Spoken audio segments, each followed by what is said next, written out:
So I said there's going to be 10 reasons or 10 reasons why, potentially you're not getting more business out of your website. And so reason number one, I'm going to say your digital footprint is too small. And what's a digital footprint? Where a digital footprint, it means that every place on the internet where you show up. Now, I've got 3 examples of 3 different digital footprints, and to just hopefully kind of make it crystal clear. So the first example is you have a website. Okay, you're on the internet. Good for you, and that's a great start. And quite frankly, I don't know why any business wouldn't be on the internet today, and hardly any probably are not. But this is like the minimum. The minimum entry into digital footprint or digital marketing is you got a website. Now, the interesting thing about websites is your digital footprint is some of you might have a 10-page website, and some of you might have a 50-page website. So even with just in this one right here, people can have bigger digital footprints. So if I'm a design, build, remodeling contractor in Denver, Colorado, and I have a website, and there's 100 other guys like me, we all have different size websites, right? Anywhere from 5 pages to maybe 500 pages. But website is just, hey, you're in the game, good for you. And then the next step, and this is like the 3 stages of digital marketing, if you will. The next step is you're like, we're going to add a blog to our website. And you notice that the blog circle is bigger than the website because people with their websites typically don't add new web pages very often. As a matter of fact, I'm guessing for a lot of you, if you don't have a blog, you haven't added a new web page to your website in, quite a while. I'm talking months or maybe even years. That's okay. I mean, if you don't have time and everything else is going well, then that's great. But the cool thing about a blog is once you start it, this is where your website grows. So it's actually a part of your website, but it's the growing part. And I'll show you in a later one of the 10 things that, how to make sure that when you grow this blog, you grow it in a way that's relevant and useful to the people you're trying to attract to your business. So whether you're a designer and you're just looking for people looking for a designer, whether it's contractors or homeowners, or whether you're an actual remodeling contractor and you're looking for people that need to remodel their home or add a room to their house, the blog is a far better way to do that than your website. And then the third step in the evolution, if you will, is what I call the hub and spoke model. And so the hub and spoke model is something I learned from a gentleman named Lee Odin who owns Top Rank Marketing. And I literally spent, when I discovered that Lee Odin was in the Twin Cities, I wanted to go work for him, but my resume wasn't enough to get him to his company to even look at me. So I spent 2 years of my life trying to get my hands on projects and jobs and work that I could do so I could put it on my resume so that when there was an opening at Top Rank Marketing, I could get my resume in there, and then Lee Odin would say, well, at least his resume looks like he's doing it. Let's get him in the door. And so I got him in the door and spent 2 years with him, and I can't even begin to tell you what I learned. But one of the things Lee Odin always talked about, 2 of them was he always said, when we had a new client and we said, well, we're struggling with this client, first question he'd always say is, what does their digital footprint look like? And he meant size and quality, but then he always talked about the hub and the spoke. He said, this is the model. So your website is the center of your hub, the blog is the bigger outer ring, and then the spoke is all the other channels that you might use, including email. And so this is kind of shows you the relationship between your website, your blog, and Twitter, and Google Plus, and House. I think a lot of you are on House, and this is Flickr and YouTube. So this particular example right here, this is the best way to have a digital footprint that grows your business. All right. Now, you might be saying to yourselves, okay, yep, I kind of get that, but so how big is my digital footprint anyway? And so I'm going to show you 2 ways to access your digital footprint or to figure it out. And the 2 things I'm going to show you, you're also going to be able to use if you're a design, build, remodeling contractor in Memphis, Tennessee, you're going to be able to use either of these methods to see, compare your digital footprint to your competitors. Because at the end of the day, when somebody does a Google search for a remodeling contractor in Memphis, Tennessee, somebody comes up number 1 and somebody comes up number 2 and so on and so forth. And so the whole idea is, I want to be number 1 for whatever people are searching for. But let me just show you one way to see how big your footprint is. So what I did here is I actually used Dan. Sorry, Dan. Hope you don't mind. And that's just fun. So so if you go and open a browser, and if you go into Google. And if you want to see how many pages your website has, and this is indexed in Google, all you do is you do site : and then your domain name.com. And you don't have to go www or https or any of that stuff. It's just go site : chiefexperts.com, like I did with Dan. And what this tells me is, it says right here, if you can see on my screen, about 1,970 results.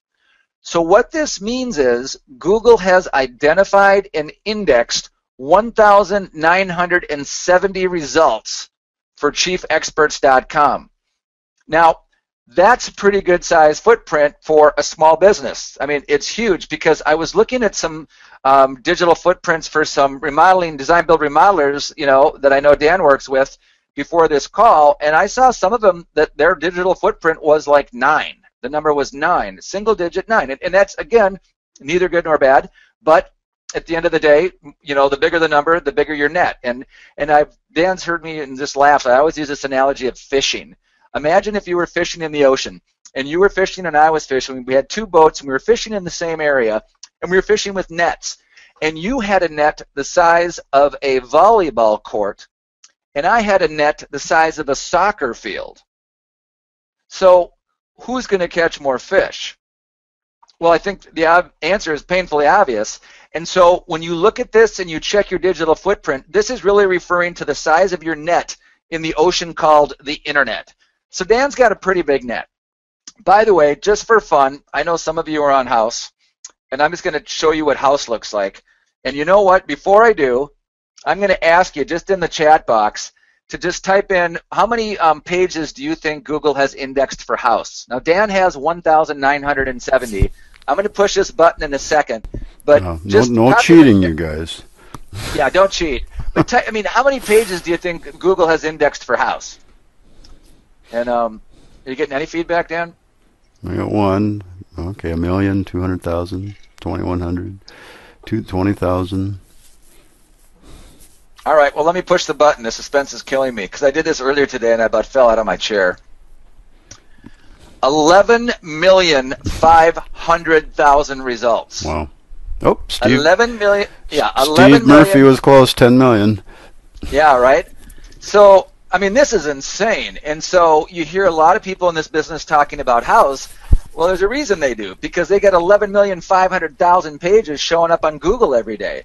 So, if you're not already using House, you should be as part of your digital marketing footprint.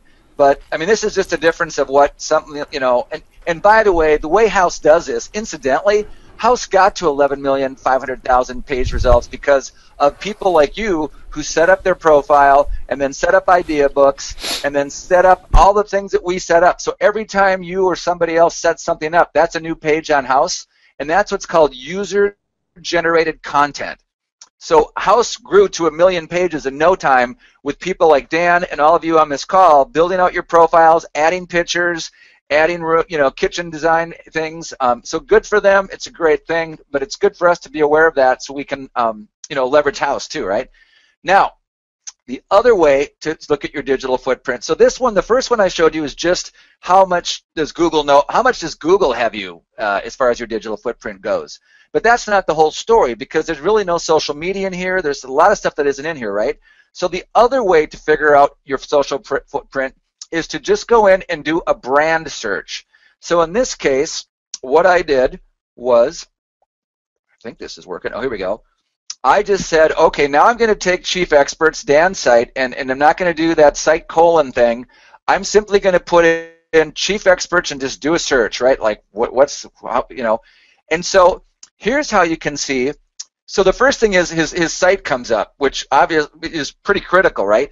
So if you type in your brand into Google and your website doesn't come up #1, we need to talk, because that shouldn't happen. But the other thing you'll notice about Dan's listing in Google is he's got these little sub-listings. So he's got one called Login, one called Dan Bauman, one called Join, Support, and this is pretty cool. And there are things you can do to influence Google to do this for you, but it's not like you can't just call them up and say, hey, Google, give me like 6 little sub links, would you? And that's something that we can, talk about a different day. But anyway, but my point is this. So I type in Chief Experts, which is Dan's brand, and then I scroll down past his website, which, should be there, of course. And then I see the very next listing is Facebook, chiefexperts.com. And then the next one is Facebook, facebook.com/chiefexperts.info. And then the next one is a YouTube video. And then the next one is LinkedIn. It's a LinkedIn profile for Chief Expert. And then there's one that says top 25 Chief Expert profiles. Somebody added Dan to that. And so what you're starting to see is, Dan's footprint is much more than the, I think, 1,900 pages that Google had for him. It's bigger than that. So just a little FYI for everybody on the call here. That's just me. I don't have employees, okay? Over my career, in the time I've had Chief Experts, I've had a part-time office person and a part-time bookkeeper. So everything that I've done there is because I've done it. So yeah, I live on the internet every day pretty much, but don't think that I'm some sort of big company, okay? So you guys, we're no different. So you can do this too. Yeah, and I'll show you exactly how we did this with Dan. I mean, I'll show you exactly what we did with Dan, and I'll show you the real numbers behind the scenes, because Dan's right. It's not like, well, Dan's a big company and he's got a staff. Actually, if you got a staff, Dan, I'm not aware of it. yeah, it's me, myself, and I. I know, right? Oh, that's right. You got a staff of 3, so you're killing it. Good for you, buddy. So anyway, I want to just even back up a slide. But so the whole idea here is, remember my analogy, it's like fishing. If there's 2 design, build, remodeling contractors that are fishing in Kansas City, and one of them has a net the size of a volleyball court and the other one has a net the size of a soccer field, the person with the soccer field net's probably going to catch more fish. Pretty safe to say. And this is what a soccer field net looks like, and this is what a volleyball court looks like. So again, just to recap, here's a couple of ways you can sample each one and see where you're at.